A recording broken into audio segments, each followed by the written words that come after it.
tra le tue poesie. Probabilmente è il brano più famoso di Biagio Antonacci ed è una bellissima canzone d'amore in questa versione interamente a cappella con l'intreccio delle nostre voci.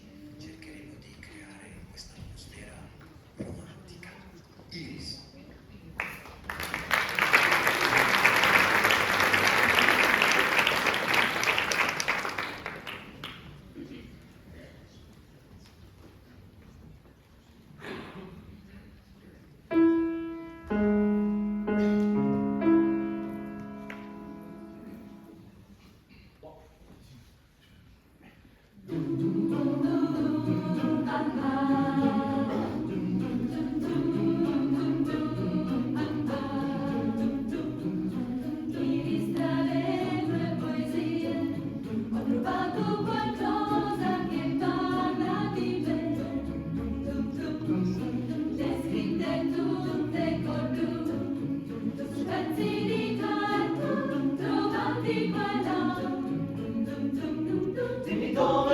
Dimmi come cosa ascoltavi la mia vita quando non stavo con te.